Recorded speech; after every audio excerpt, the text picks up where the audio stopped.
dari tahun ini dalam berbagai aspek kehidupan, dan dalam perspektif Islam bahkan kita punya diksi al-asr, ya, demi waktu, di mana waktu itu termasuk waktu yang akan datang harus kita seksama hadapi, kita seksama jalani.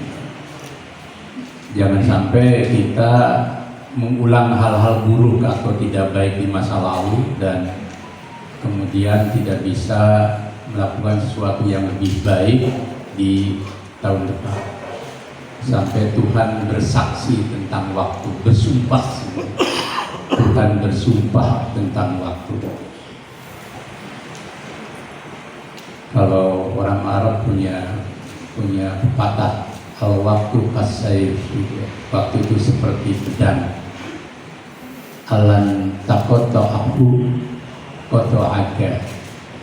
Kalau engkau tidak menggunakannya, dia akan memenggalmu seperti pedang memenggal kita.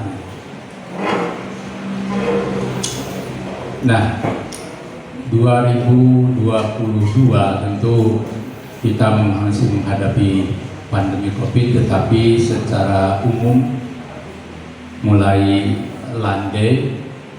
Bahkan di ujung tahun ini sudah mulai ada evaluasi, ya. Tetapi pemerintah masih sampai nanti akhir tahun ini, karena ada Natal dan Tahun Baru, tetap memperpanjang dari apa yang sudah diputuskan. Tapi beberapa pihak itu sudah mulai mengajak untuk evaluasi. Artinya mulai ada pelonggaran biarpun masih ada gejala itu. Kalau pemerintah akhirnya nanti menetapkan berdasarkan WHO untuk menjadi endemi, tentu lebih firm lagi. Tetapi kita sudah mulai ada recovery, ya. Muhammadiyah juga begitu lewat MCCC dan seluruh sayap gerakannya termasuk Aisyah sudah mulai melakukan recovery dengan usaha-usaha membantu saudara-saudara kita yang berdampak oleh pandemi, termasuk juga dengan bencana alam terakhir di Cianjur. Mudah-mudahan ini sudah masuk ke fase membangun hunian sementara dan hunian tetap. Muhammadiyah juga firm di situ. Politik kebangsaan, saya yakin isunya masih berkisar soal pemilu 2024, ya. Kemudian juga tentang dinamika kebangsaan yang selalu menjadi isu, yakni pembelahan politik. Hal positif tentu bahwa demokrasi kita tetap terjaga secara prosedural, ya.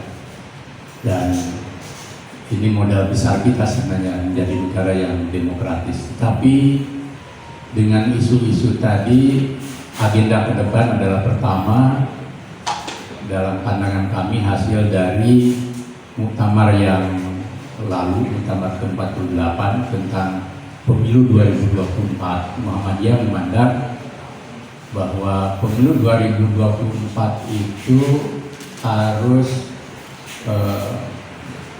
dipastikan terlaksana sesuai jadwal, sebagaimana komitmen pemerintah, DPR dan semua pihak, termasuk kekuatan-kekuatan politik.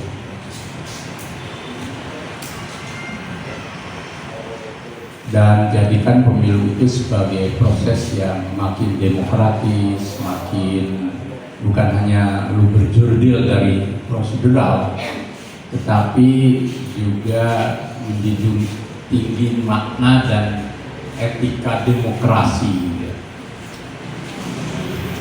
Nah, kenapa kita harus memastikan terjadwal?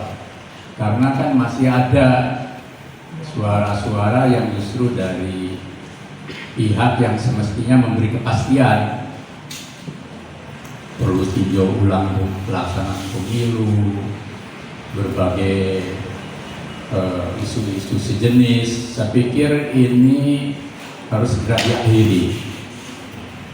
Tutup buku di akhir tahun ini, tidak lagi ada isu-isu yang mengambangkan pelaksanaan pemilu, karena itu kan sudah menjadi komitmen negara, sudah menjadi komitmen pemerintah secara keseluruhan, dan rakyat juga sudah terkondisi untuk itu.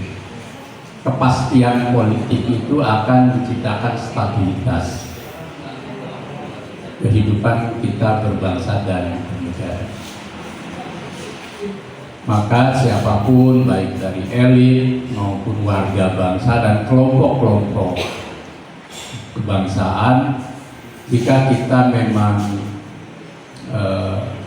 ingin bangsa dan negara ini bersatu, ya komitmen-komitmen ofisial yang resmi itu harus kita jaga bersama dan kita pastikan bersama.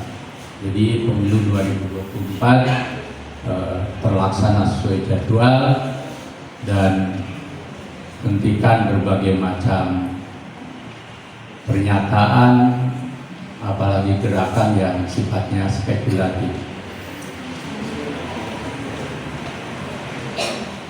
Konteks pemilu juga kita berharap bahwa ada waktu kita untuk 1,5 tahun ini menciptakan prakondisi agar apa yang selama ini menjadi isu yang masih diangkat, yakni pembelahan politik, tidak terjadi.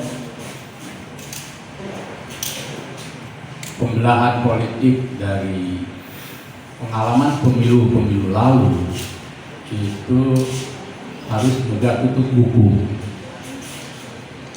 dari dan oleh semua pihak.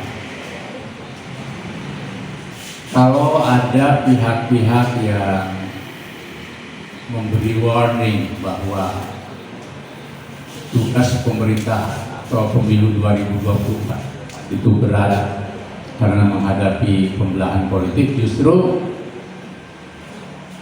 dibalik bahwa semuanya justru harus berkomitmen, jangan nunggu di 2024, tapi 1 tahun ini sejak 2023 kita justru harus bersama-sama menciptakan kondisi agar pembelahan politik itu tidak terjadi.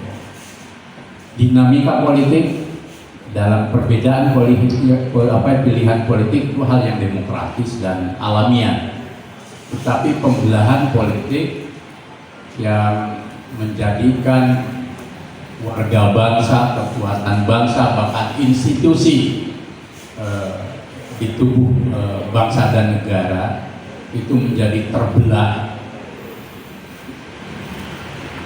seakan-akan bahwa pemilu itu merupakan pertarungan ideologi dan pertarungan berbagai kepentingan yang saling berhadapan dan merusak kesatuan keutuhan bangsa. Ya, mari kita prakondisikan untuk tidak terjadi. Dengan cara apa? Semua pihak perlu mengembangkan, memproduksi isu-isu, pernyataan-pernyataan, sekaligus juga energi positif dalam kehidupan kebangsaan kita.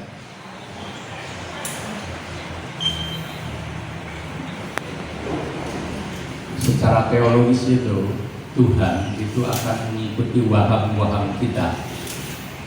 Waham itu perasaan yang ada di dalam, sampai pada prasangka, berubah jadi opini, berubah jadi konstruksi.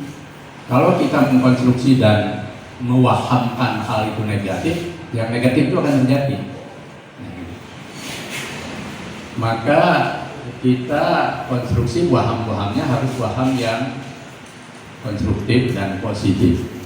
bahwa pemilu 2024 dan Indonesia ke depan itu tidak mengalami lagi pembelahan politik yang menghadap-hadapkan antar kekuatan bangsa ini menjadi seakan-akan bahwa proses pemilu dan kontestasi politik itu, kalau istilah kami waktu di Tanwir Bengkulu, itu seperti perang Kurukshetra.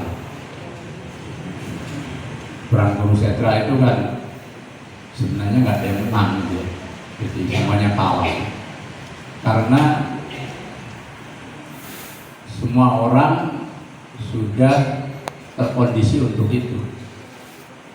Maka